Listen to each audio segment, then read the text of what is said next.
So good day everyone. By the way, my name is Idol Plazado, and now I'm going to discuss the 5 key aspects of language and communication, which is review of definition of language, macro skills, communicative competence, view on language, and components of grammar. Now first, what is language?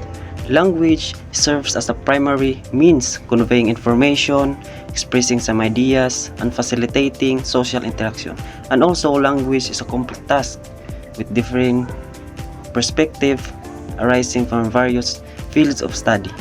And also, language is a tool, using for individuals to expressing thought used in everyday communication. And we have also 3 examples, to understand more what is language. First, symbols, makita ni nato bisang asa. This can be spoken sound or written letters or even gestures. They represent some ideas and concepts. So rules, this can be verbal or non-verbal. This govern how symbols are combined to create meaningful units like words or also sentence. And third, lastly, meaning, language allow us to express, atong mga thoughts, also feelings, and sharing some ideas sa other man. Second, macro skills, the big essential skills we use to communicate. And also, we have 4 types of macro skills nga gigamit, which is reading, writing, listening, and speaking. These 4 types of micro skills is very essential to us, as a student, as also na nag-study pa. The first is reading. Reading is a comprehending writing text ranging from a simple instruction to complex literary works. Reading, it involves decoding word, understand their meaning, and interpreting overall message. Ang reading is considered reading a new articles.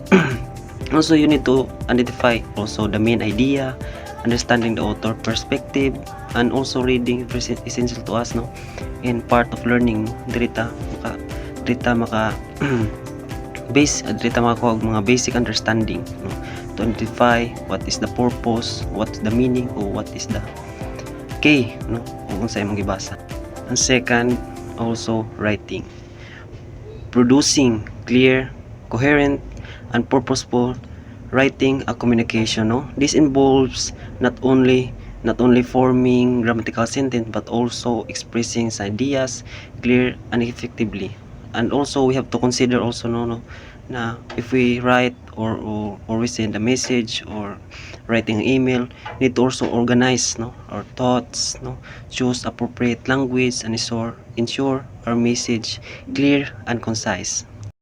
And thirdly, listening. Listening is a comprehending spoken language, including identifying key information and interpreting speaker intent. So there is sa listening, listening is not just about hearing sound, it's about actively processing, understanding the message, it's not about naminaw lang ka, it's about understanding deep, kung unsa ilang ipangsulti, what is the deep meaning, or the purpose.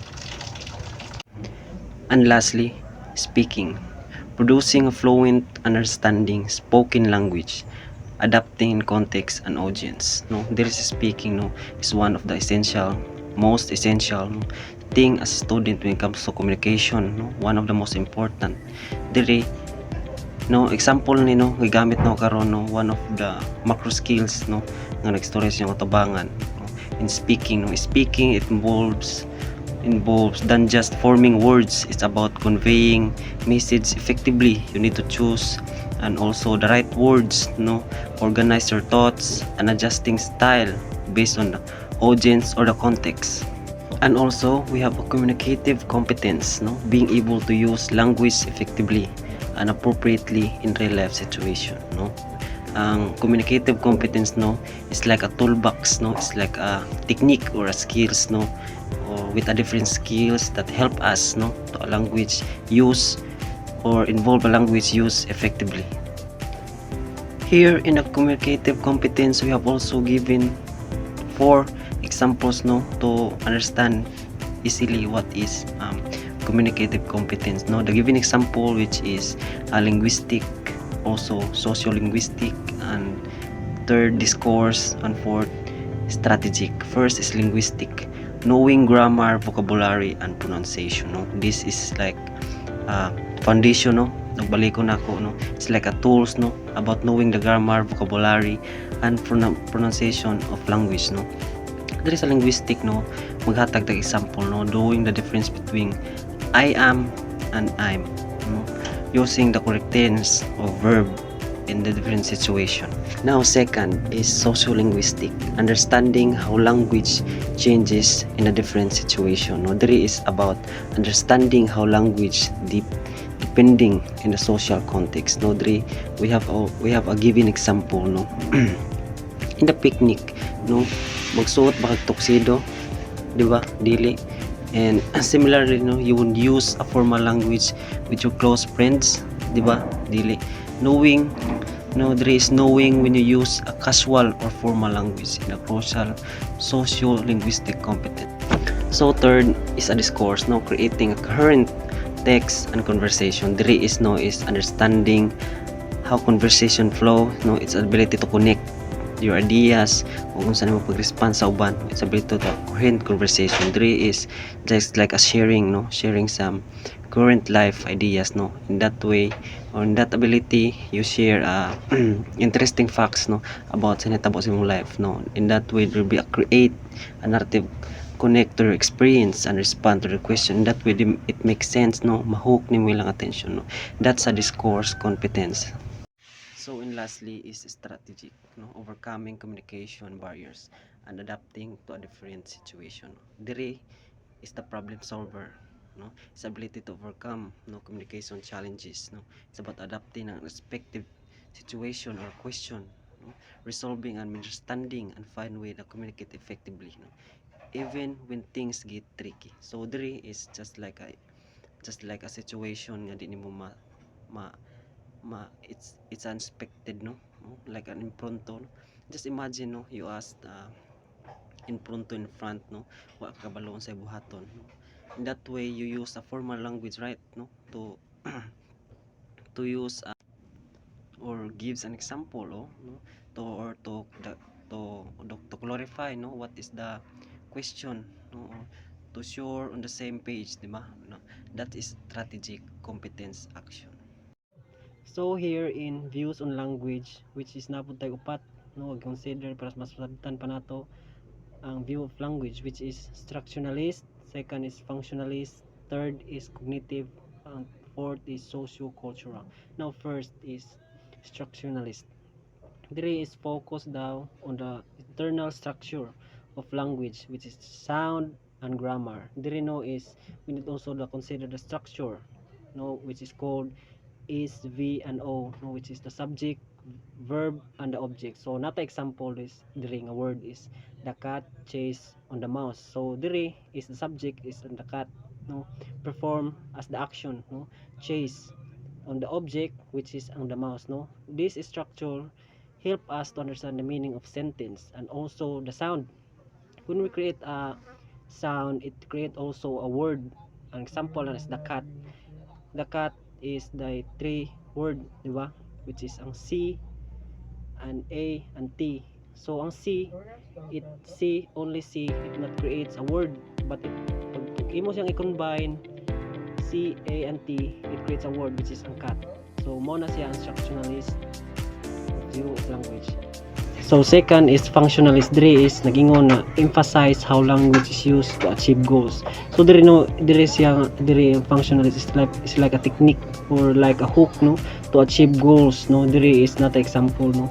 Functionalist might analyze how a politician use a persuasive language to sway voters, no, to understand.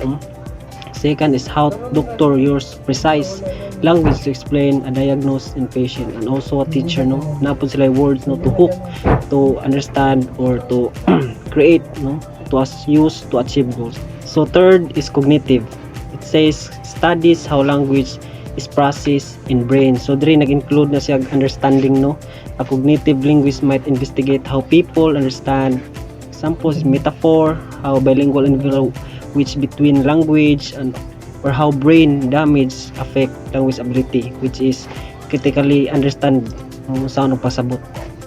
So fourth and lastly, which is socioculture, no? It says it highlights the influence of the culture and society on language. So diri, no, just imagine lang, no, nga how this study included, no, study how slang develops within a particular group, in social group, in understanding the difference culture, or how language reflect in social class indifferences, no? Or how language is used to express identity and belonging. So here we have also the components of grammar, and this also have a 5 types, no, to understand, no, which is phonology and morphology, syntax, semantics, and pragmatics. First is phonology, the study of sound system including phonemes, which is the individual sounds under combination, no. Examples ani is phonology would analyze the difference in pronunciation between the P, which is similar sound pin, no, in aspirated, and the P found as pin and spin. It is a similar individual sound but a different meaning. So second is morphology. Now it says the study of word formation, no, including na diri ang prefixes, suffixes, and the root word. And we have also an example ani, no, morphology would analyze the word, which is the word atong example is unbreakable, no. It is form the prefix, which is an an, and the root word is the break, and the suffix is able, which is we can bind, that we understand of morphology, which is unbreakable. So third is syntax, no. It says also the study of sentence structure and the word of order. So diri natay example, no, which is sa word of syntax is the cat sat on the mat, and also the mat sat on the cat. So do you think where is the correct, which is the cat sat on the mat? Because it grammatically correct, because it follows the standard, which is the ingon ako earlier, which is the SVO, no, the subject, verb, and object of word of order rather. Mat on the cat is not grammatically correct, no, because it violates the rules of syntax. So we have also the last components of grammar, which is semantics and pragmatics. Semantic is the study of meaning language, including the word of sentence, which it means the exact meaning, or the include exact meaning or the word. Second is pragmatic. It's also the study of language used in a context, considering the factors like speaker, intents, tone, social context, no. Ang semantics and pragmatics na sila brother and sister, na sila similarly, but ang different is semantics is the exact meaning of word kagihatag, and pragmatics is just like intended to understand, no.